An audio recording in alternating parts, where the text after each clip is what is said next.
All right, so this first question is going to ask you to draw the recursion tree for the following function after func of 5. Instead of 5, let's just do something like 3. I feel like that'll make it easier. Make that 30. Any way to access the last two recitations? We can talk about that after. Just ask me again after the session. So, as you guys know, she's not going to ask you any drawing questions. But what she will ask you is something more like a multiple choice question, or more of along the lines of what code describes this tree. And from there, I mean, I could ask you the same thing, but I don't think that's as constructive. I think actually drawing the tree for a function like this is more constructive. So let's just go ahead and draw the tree, because I feel like that's probably going to help us actually understand a lot more. So this function's called on 3. And what happens is you're going to make 3 recursive calls. It's supposed to say func. I messed that up. Hold on. Let me get rid of this picture and fix that. Let me come back.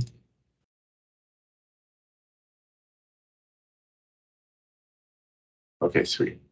Copy.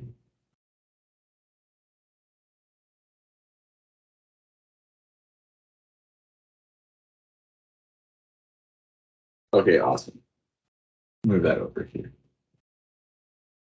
So you can see it's making the 3 recursive calls, and all of which are going to have some number of base cases. So we have a base case for n equals 2, we have a base case for n equals 1, and we have a base case for n equals 0.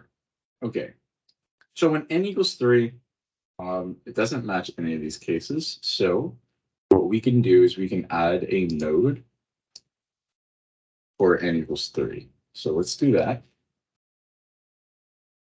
So n equals 3. Now n equals 3 is going to make its own recursive calls to n minus 1, so 2. N minus 2, which is 1.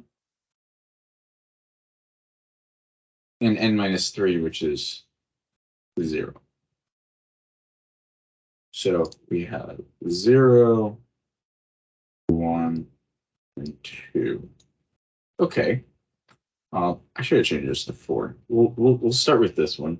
And then obviously you have your, I guess you could say, your recursive calls, and you have your root, and you have these 3 recursive calls, and then you return that and come back to 3, and you'd be done. Awesome.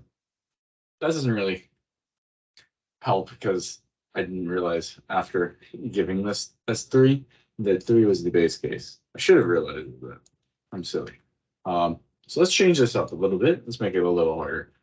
Let's make it 5. So we have 3 here. We could actually just take this and kind of use it inside of our new recursive calls. So we could kind of say, okay, so n equals 5. And this might be too big to even draw here, but I'm going to try. N equals 5. N equals 5 is going to have an n equals 4 recursive call.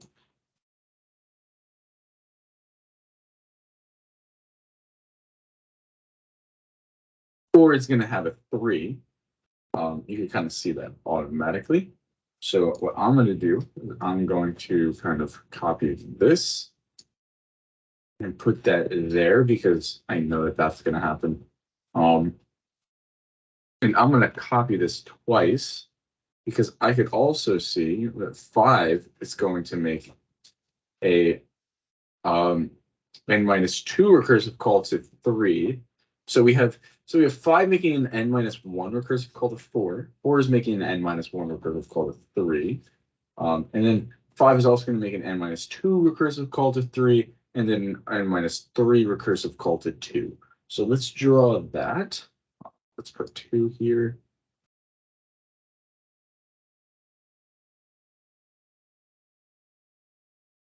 I'll try to keep this tree as organized as possible. Sounds a little weird because there's a lot more recursive calls. 5 is going to make a 3, and then 5 is also going to make a 4. So 4 is then also going to make its own set of recursive calls. Maybe let me select.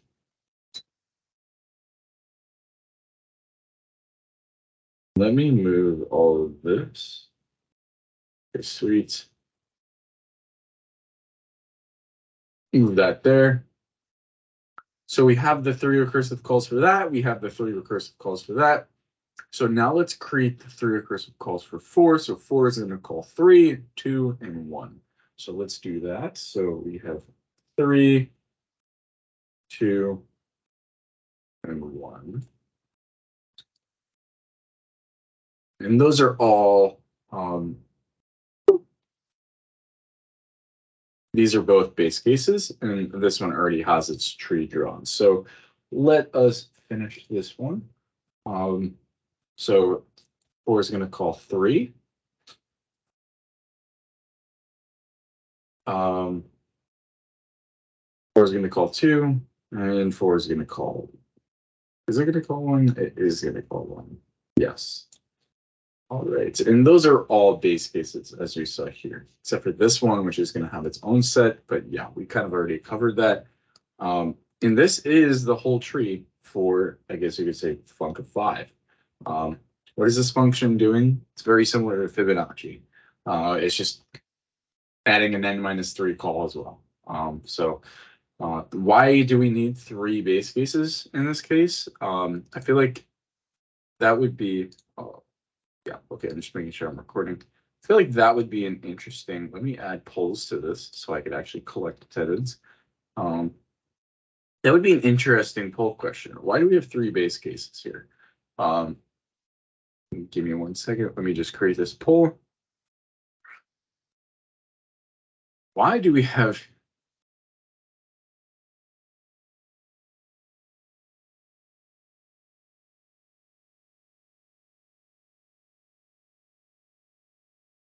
actually don't answer that. Let me change it because it's not recording names. Close that poll. Let me make the same poll. Why do we have 3 base cases here? Okay, so that will record your name. So go ahead and feel free to answer that. Do we have a question? No. Okay, sweet.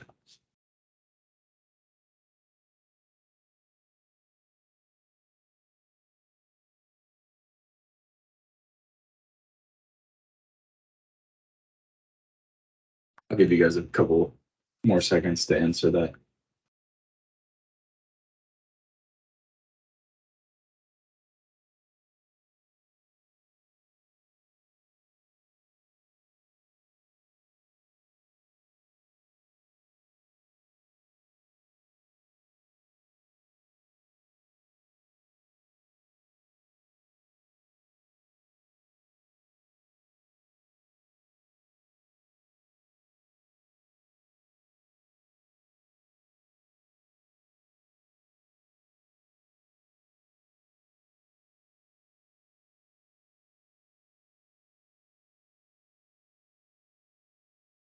Okay, let's see.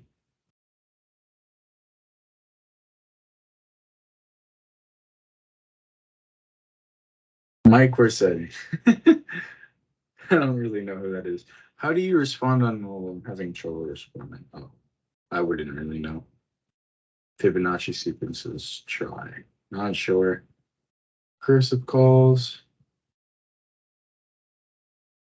Yeah. You can think of it as terms of how many times am I going to go backwards in this tree? You're going to go backwards at least 3 times. You can kind of see that here. You're going to go backwards at least 3 times. I like to think of this as the special case because it's the first recursive case. And because of that, you could kind of see that this is going to have 3 separate, I guess you could say, cases that handle its first recursive case. Now, if I change this to n and maybe did n over 2, this whole thing would change. If I did maybe instead of n minus 3, I did n squared, this whole thing would change. And the whole idea with that is, well, you could think of it in terms of, well, how far back do we need to actually keep track of memory in terms of what we need to actually solve the function. I say solve, actually produce the response. I thought you said to input my name. Oh no, you're okay. Yeah, no, but you can kind of see this as how many pieces do we need to actually build our answer, and that's going to be 3, right? In this recursive tree, right, it's always going to have 3 links. Even at the first recursive case, the second recursive case, they all have 3 links. That's going to tell you how many times we're going to make separate calls to separate places, right? So in this specific case, right, n minus 1, n minus 2, n minus 3, that's just going to give you an idea of what your base cases need to be. All right. How does everybody feel with this question? Anybody have any questions? I meant for the first question to be kind of easy.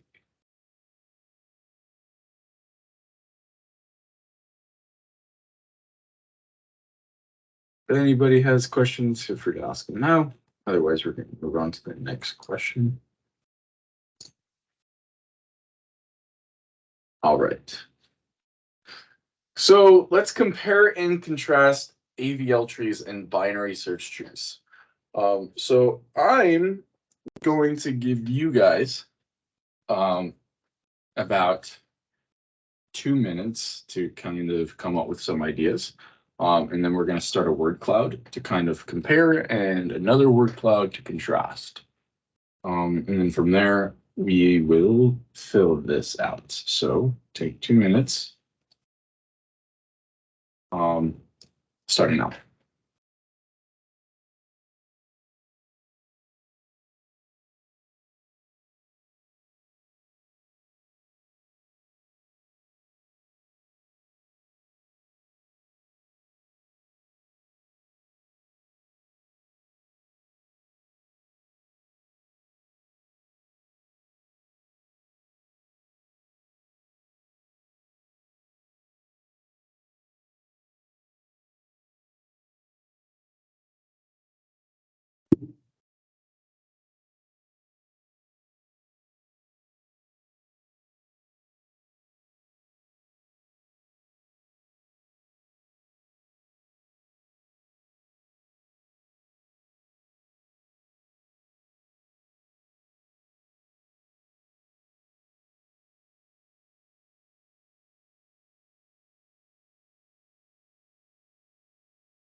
All right, let's look at the timer. I think that should be time.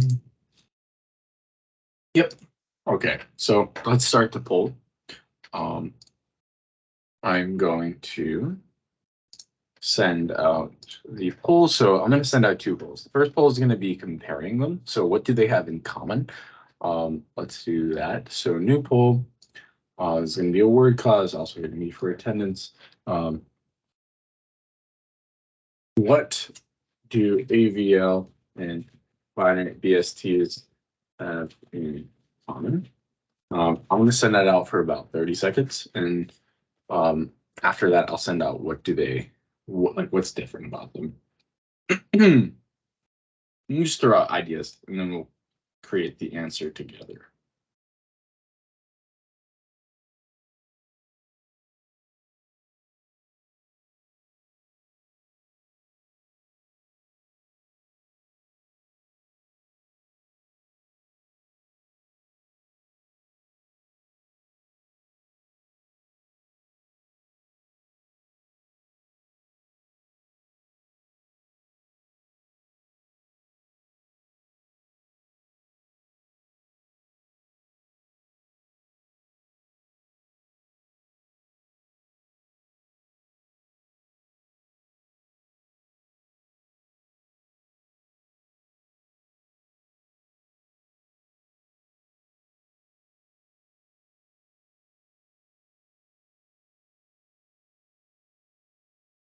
Awesome. Okay. I'm going to send out another poll. And because we have this one, let's do one more and figure out what they have different.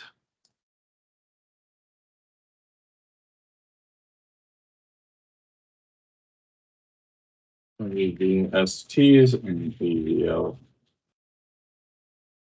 differ, and let's forward. Awesome.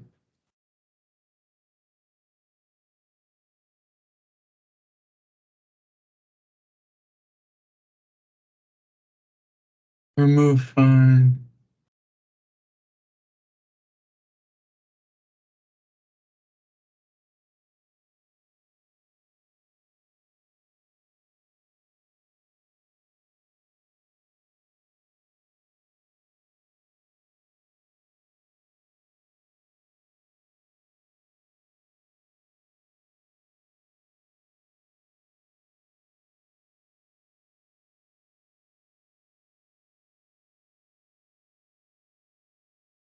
Awesome. Okay. Looks like we kind of got this. There's a few things that I also want to touch on. Just to be complete, but for the most part, it looks like we are understanding the goal of the question. Greater than its parent. Okay. Sweet. Okay. So let's actually just write this out. So in common, they're both trees. Both trees where for all nodes n,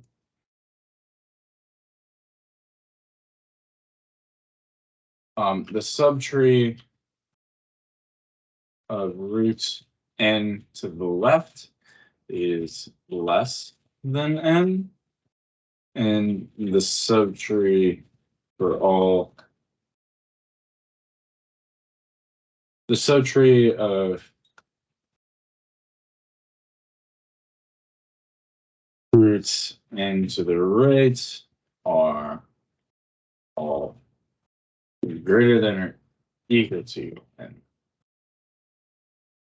And this is the property that we have to maintain in both of them. And then you could kind of think of it in terms of, well, a balanced BST has, I don't know, let's say k nodes, and I guess you could say that in optimal case,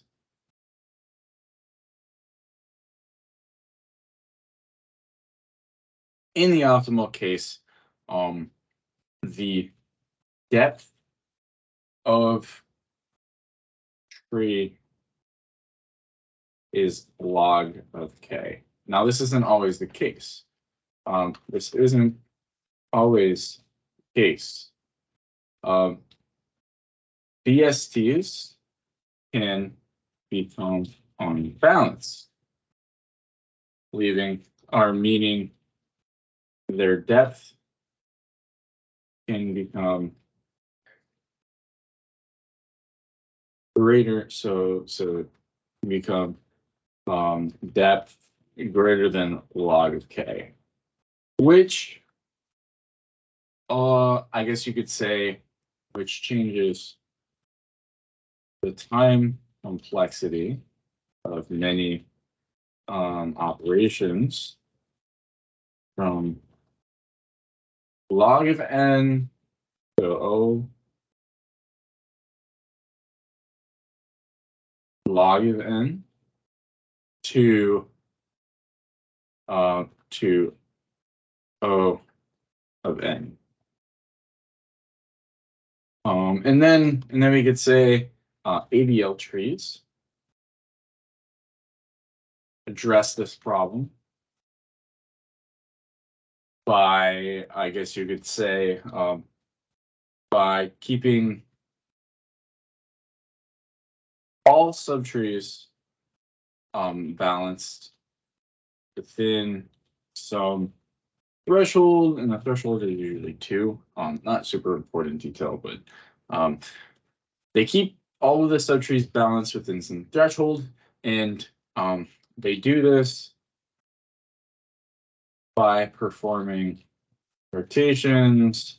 There are 4 different rotations you may perform in order to keep these trees balanced. Let me think. Is there anything else? Okay, yeah, I'll put one more thing just to mention the time complexity thing again.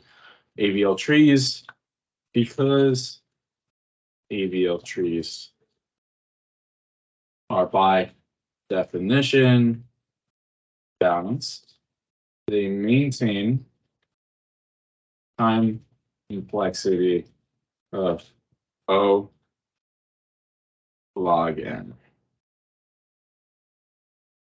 and a depth of log k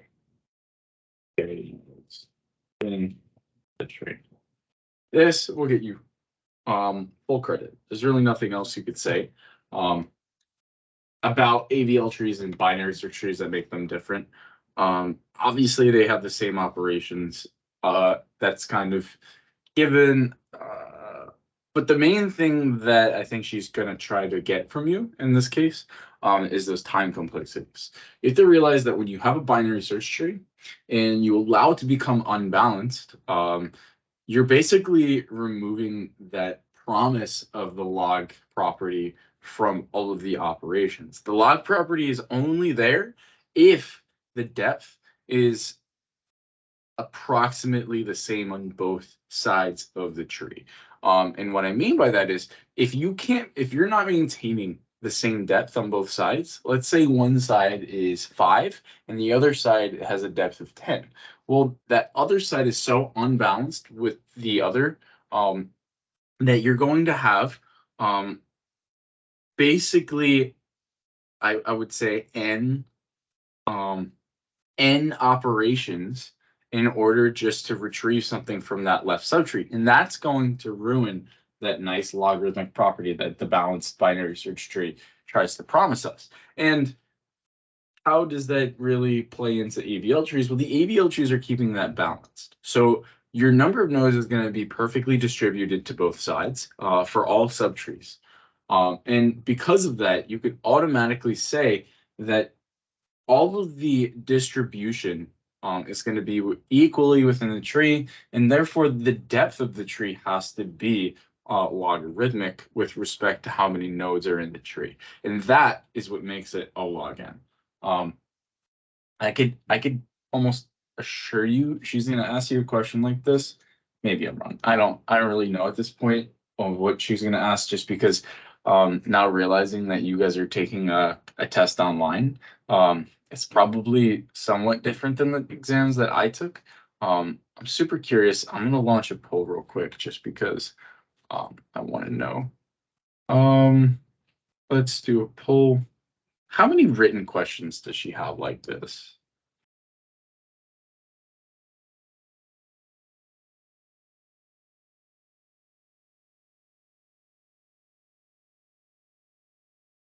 This will just help me.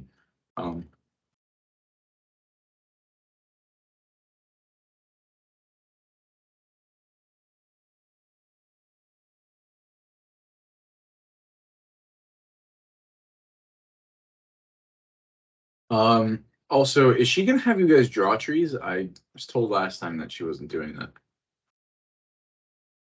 So, as TAs, we have to grade.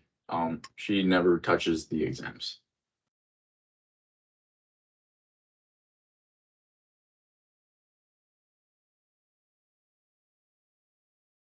Yeah, she's probably not gonna have you guys draw things. So I took her for AI, and that was something that she wanted us to do in AI, and that was a nightmare because nobody was able to do that. And everybody ended up doing really bad because nobody could like submit the files because it was on HonorLock, and HonorLock was like flagging you every time you left, and you have to like save it to your computer and then upload. Just a mess. I don't know why she wouldn't even think of doing that. It never works. She said no. Not drawing a handful. So it looks like. I have a quick question. Yeah. So for the poll, are you meaning like questions like this where you type up like a paragraph type response, Yes, or anything that yes. has like a text box? Like anything that's like kind of like this, like where you're taking two ideas and kind of writing out a response for it. Oh, okay. I'm just curious because with her online tests, it's probably more. I would assume it's probably more like this than anything else. But then again, I mean, I don't take her online quizzes. I don't take her online tests. That's you guys. And I'm guessing they're a little different than the exams I took. So, looks like she's going to ask you some questions like this. So I'm going to kind of stick with this. Okay, so I am going to give you a tree. Let me just get that tree again. Where did that go? Give me 1 second. Okay. Copy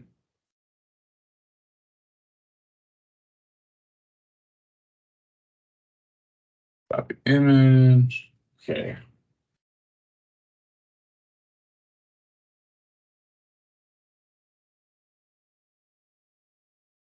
Okay. What question is this? This is. Also, does anybody have any questions with 4, or are we okay with this?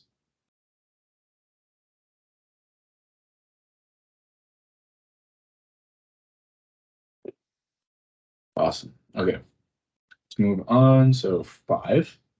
So question 5. Describe the cases for removals in a balanced binary search tree. So essentially, there's 3 cases. Describe condition and how you would approach it. Okay, so here's just some generic binary search tree that kind of demonstrates what all the cases should be. Now, what I want you all to do is take a second and think about the 3 cases and describe how you would kind of approach it. Essentially, how you would perform the removal. How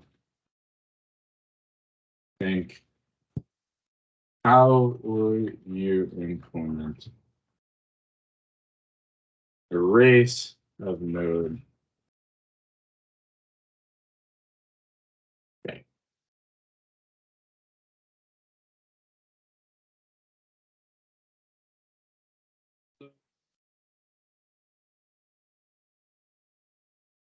Okay, and I'm going to give you guys 2 minutes just to think about this because I know this is kind of one of the weirder questions. And then we'll get started.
All right, so I'm gonna let anybody who wants to kind of volunteer, like the general intuition. I'm going to create another poll. Meeting chat. This meeting chat is muted. What does that even mean? Mute until unmute. Okay. I am going to create a new poll. And just throw out one of the cases in this poll.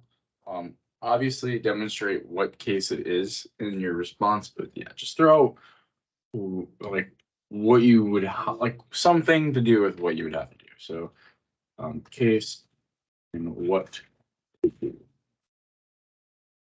for this and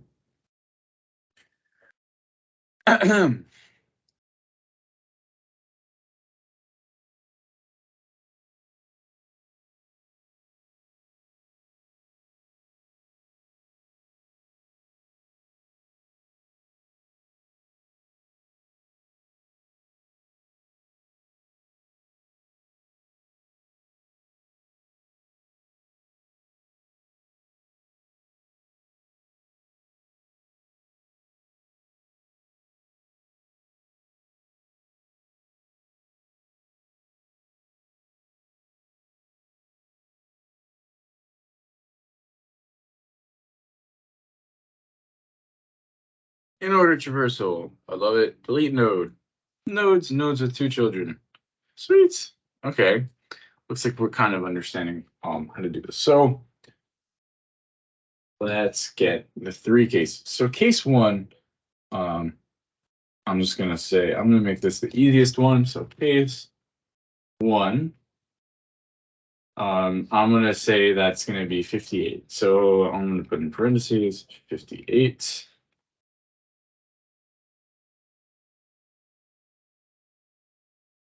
Node has 0 children. Just remove links and remove it and delete it like, from tree. So that's simple. You don't really need to do anything else. The other case 2, which obviously there's a few of these. It looks like no, there's only one. 24. Node has 1 child. We could just swap. I guess you could say swap positions, fix links, then remove. And by swap, what I really mean is just kind of like, it's really just the fixing the links. I'm just going to remove swap because that might be confusing. So, connect links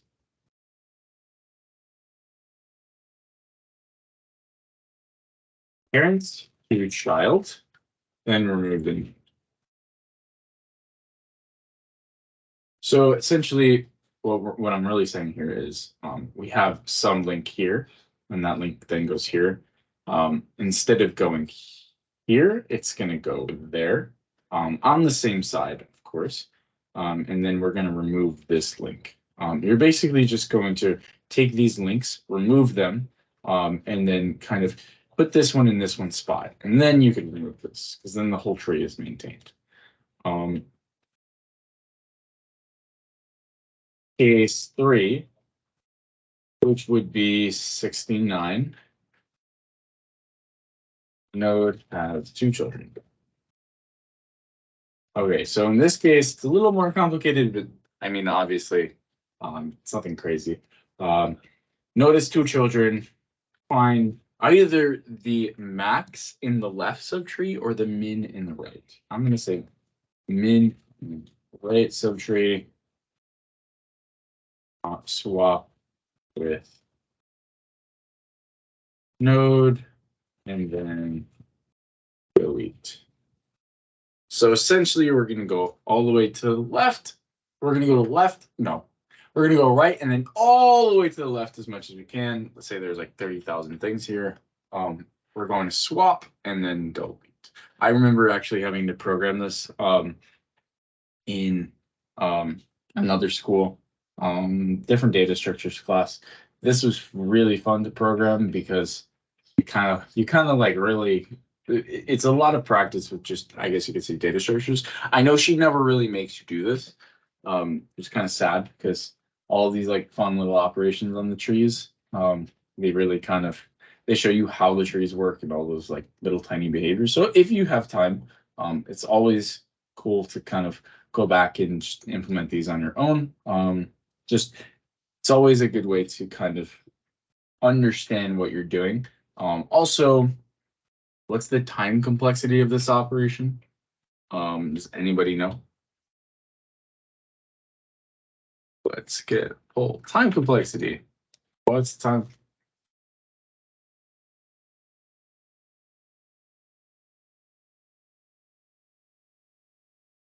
I thought I made this word cut. Make this word cut. Time complexity. Does anybody know? Fun is subjective. That is true. Do we know how to the code implement? Do we have to know the code implementation of these functions? No, but what you should do is you should at least be able to see the code implementation, or see a tree like this and be able to describe the cases. Or, and this is kind of why I put this here, be able to see the tree and pick 3 nodes for each case. That might be like one of her quick questions. O of n. Deletion in general. So deletion in general, forget about the cases. What's deletion?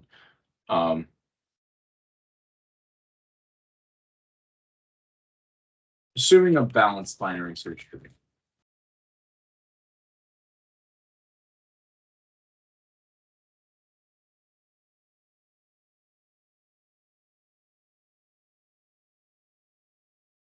And this is what I tried to stress before. Every operation on a tree is O log of n. Why? Because it takes O log of n time to search for the node, and then however much time it costs to perform the operation. So it's O log n plus time of operation. In this case, time of operation for delete is at most log of n, just because of the way that we're searching. You can think of it as case 3. Case 3 kind of makes it the worst case. I could explain those in 2 seconds. Just give me 1 second. You can think of case 3. Well, what's the min of the right subtree? That is at most log n operations away. So you're going to have to perform at most log n operations. In this case, how do I know that? Well, assuming you're trying to delete this, and I have a balanced binary search tree, how do I find the min of the right subtree? You go right, you go left, and you're going to do that at most O log n times. So what you come out to have is O log n for finding the node that you're trying to delete, plus at most O log n times to delete it.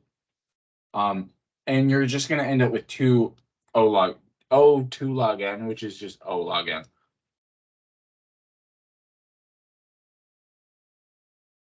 Let's see.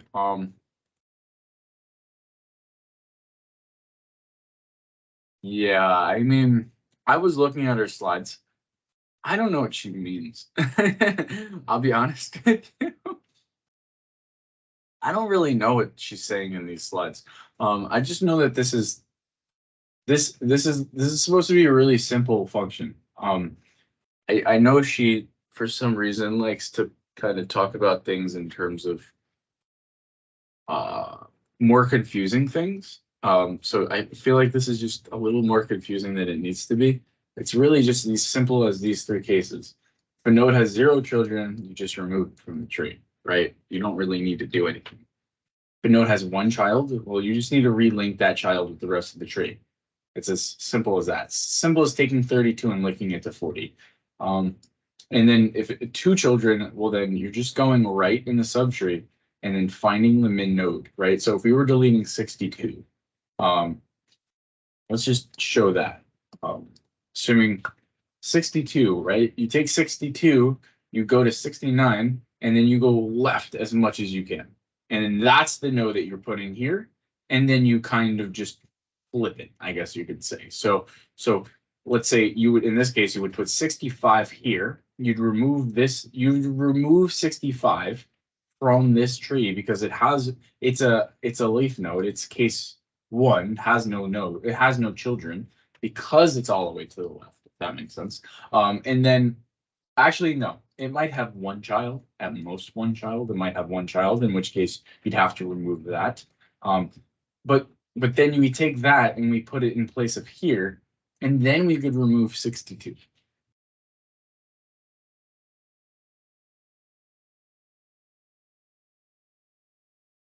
There's really no need to complement that. If it wasn't balanced binary search tree, would it just be O of n? Yeah, of course. Everything in the unbalanced binary search tree is O of n because you could have a tree that looks like this, sure, but you could also have a tree that looks like this. Both are legal. Just wait. Let me create this tree real quick, so you guys can see what I'm talking about. I'll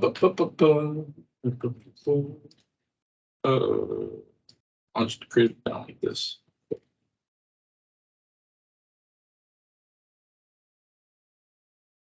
Copy, and you could just kind of do this on forever, right? This is still a balanced binary search tree where the root is less than all of the children. And that's a valid binary search tree because it maintains that property. Everything to the left, let's say we start giving these numbers 3, 4, 5, 6, 7, all the way into infinity, right? This is still a binary search tree. There's nothing like telling me that this is an invalid binary search tree just because of the way it's maintaining that property, right? You can't have a tree unless it maintains. You can't have a balanced binary search tree unless it maintains that property. I guess you could say you can have a binary search tree unless it maintains that property. But for it to be balanced, like I said, you have to do something in order to balance it out, kind of like what we talked about before. But yeah. This is just kind of showing you how something like this would become O of n. In the extreme case, of course.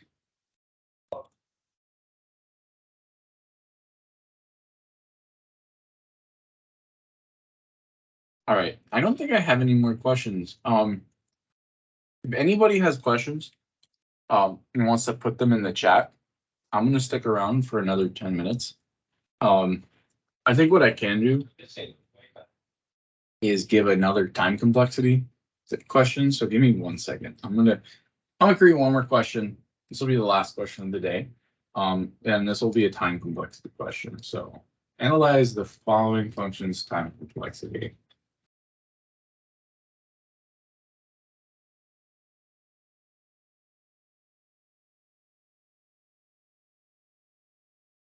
We did in order and post order last time.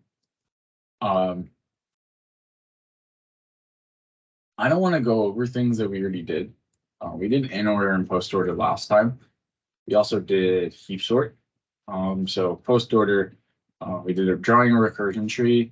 We did comparing and contrasting AVL trees and binary search trees. She's probably not going to ask a rotation question, by the way. That's very unlikely, just because of the fact that, rotations aren't necessarily the most simple. She probably will ask you something along, maybe she'll ask you something along the lines of this. Definitely know the properties of everything and be able to answer questions like this about, basically be able to take any function in any data structure and be able to describe how it would work. That would be my best advice. That's probably a really good way to study is, can you answer a question like this for any operation and for any data structure? So for all data structures and for all whole operations that those data structures let you do, can you answer a question like this? If you can, you're in a good spot. And if you could even answer time complexity, that's another thing. right? And can you analyze the, I guess you could say the function in terms of the data structure, right? It's really easy for trees. Everything's really basically log n. Can you send all the examples in chat? I'll make sure to send out everything in chat afterwards. Yeah. But let's do one more analyzing time complexity.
Okay. I'm gonna do 2. So I'm gonna do this one first. I might even do 3. Just know that this is probably not gonna go away. Maybe she won't ask you, but you're a computer science student, and this will be her until the day. I don't want to say the day you die, but feels like it. Why does that look so awful? Let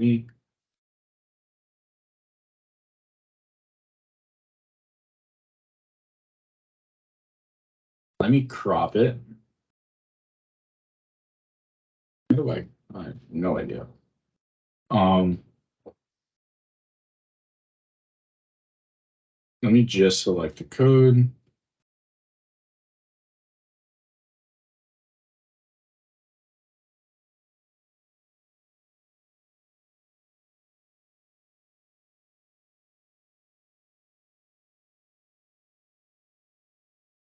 And then we'll shrink it so that looks better. Barely.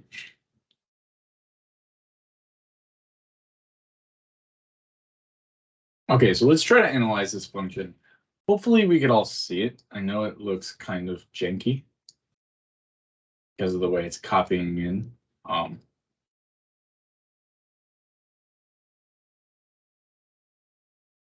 just going to delete this and just paste it in the code.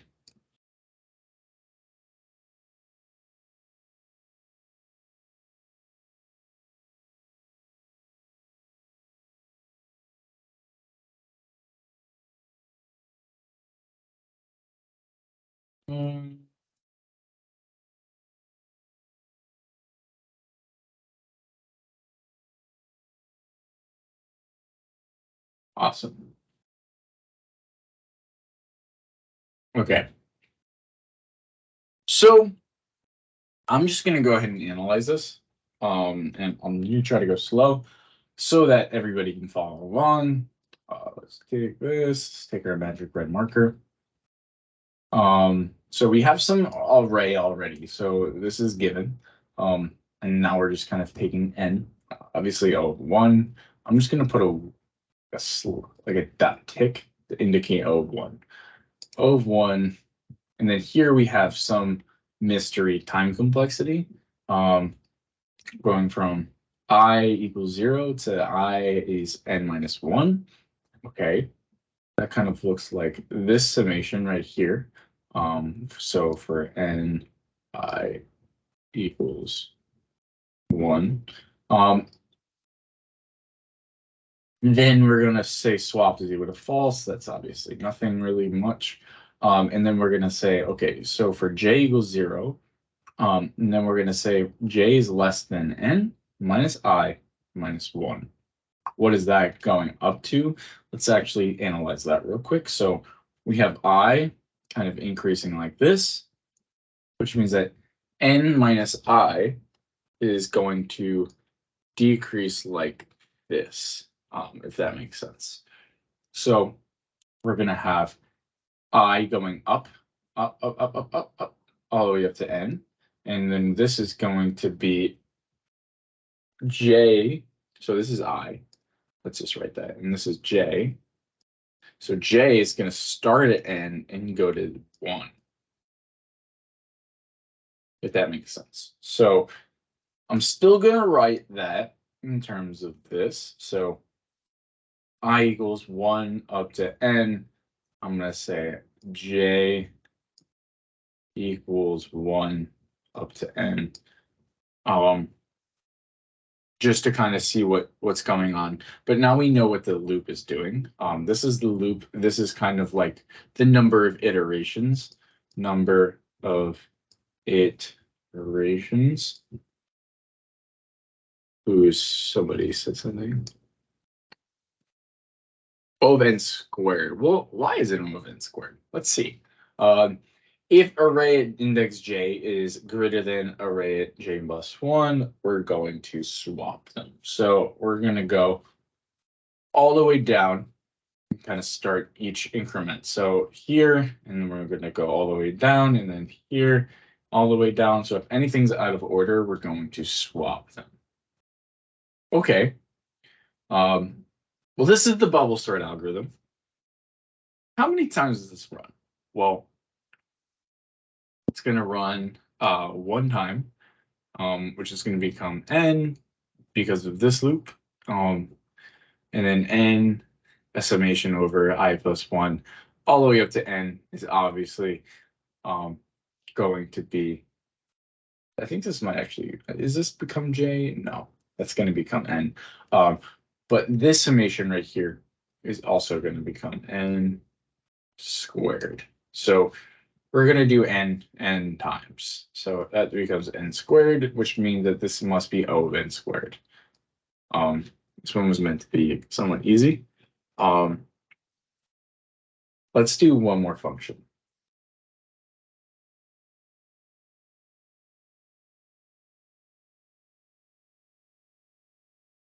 Let's do this. Okay. Ah.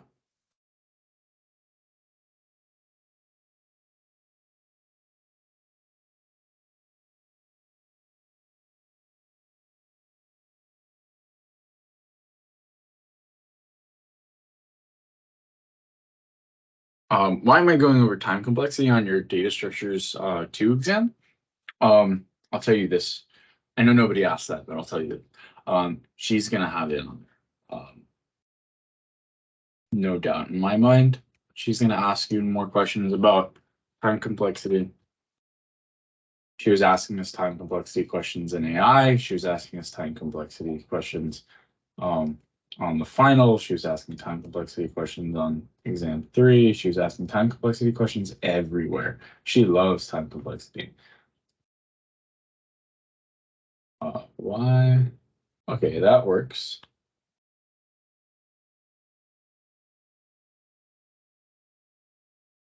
Except I can't fit all this code on the same page. Okay.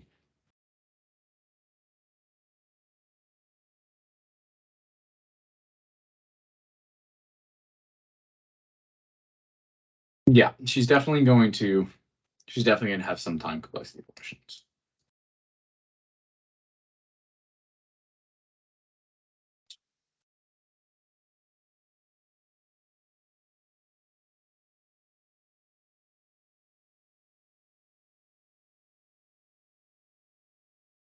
Um,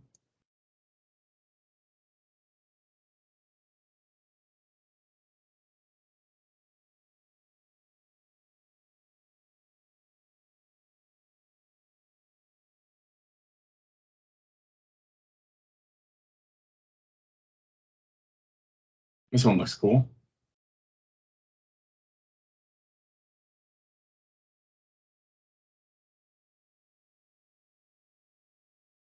All right. Here we have a beautiful binary search tree time complexity question. Let me make this a little bit here.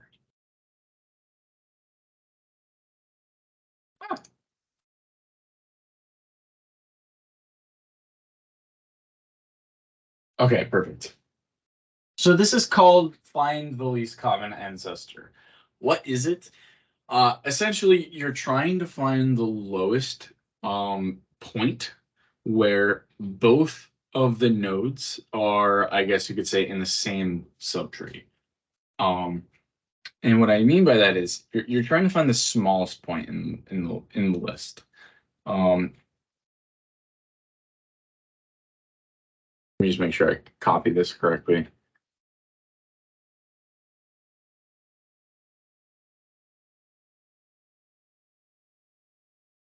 Essentially, where I guess you could say they diverge almost.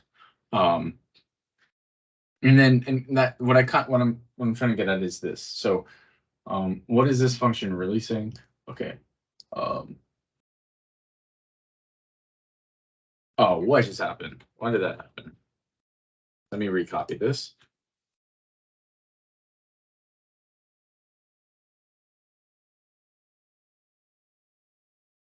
Huh? Why does it keep doing that? That's not nice.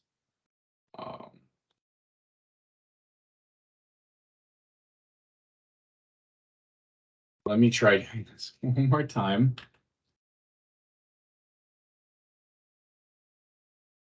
Okay, that worked.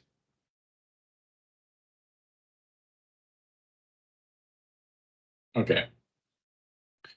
How much do we have to zoom out for this one? Okay, I'm just gonna stop.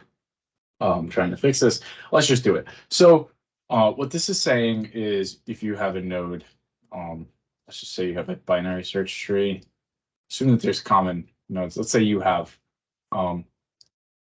this node in this node, and I have this as the root.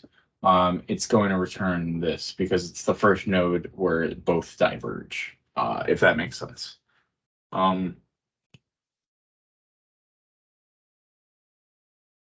How do you actually find that? Well, okay, we have our roots, we have our N1 and N2. Assume N1 and N2 are the values of node 1 and node 2.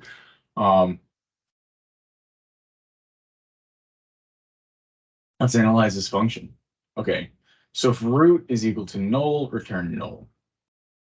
That's simple enough. If both are greater than the root, then it lies in the right subtree.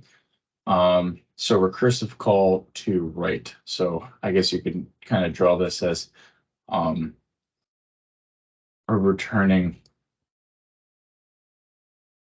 n over 2 function.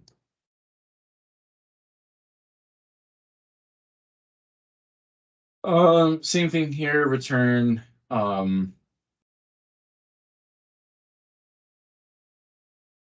of n over 2. And I'll show you what I mean by that in a second. Otherwise, the current node is the awesome. So what are we doing?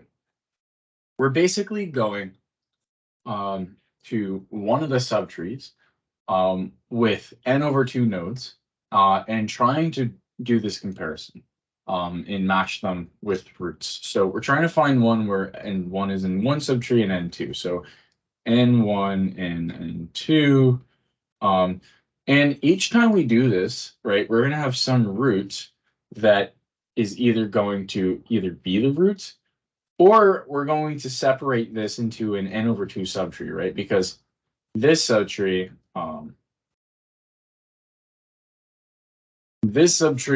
has n over 2 nodes, and this subtree has n over 2 nodes. So we're basically dividing the number of nodes that we need to search by 2.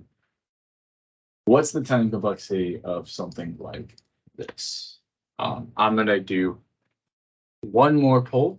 This will be your final attendance. I mean, I know we're like over time, but what's the time complexity of a function like this? What's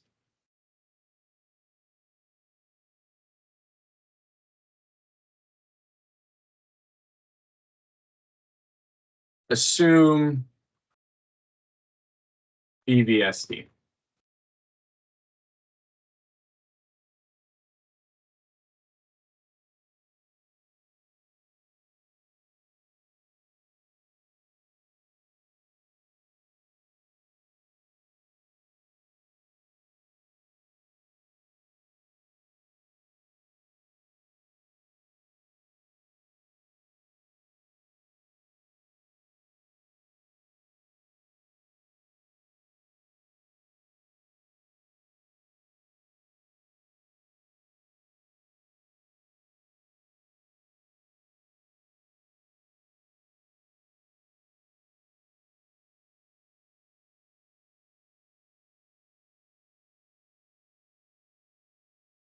Sweet. We got O log of n, and if you said O log of n, or if you thought O log of n, you're right. The reason why it's O log of n is literally because of the fact that you're dividing the number of nodes you have to look through by 2 every single time. It's very similar to binary search. In fact, it's basically binary search with like this little extra piece right here. And we have it in terms of a tree already, so we're not really searching through an array. We're just searching through, I guess you could say, a balanced binary search tree. Like I said, if you want to predict, if you don't know, the time complexity of a tree function, and you see it making recursive calls to the left and right, and you have no idea. I would say about 50 to 80% of the time, if you just guess O log n, you'll probably get it right. Just because of how trees work, right? And it's really just that idea of distributing the work to half the nodes every single time you perform an operation. If you have any questions, that's really it for today. I'm going to save these. I'm going to send these into, I'm going to actually probably do something a little, maybe I should do something a little bit more sophisticated, but I'm going to stop the recording here.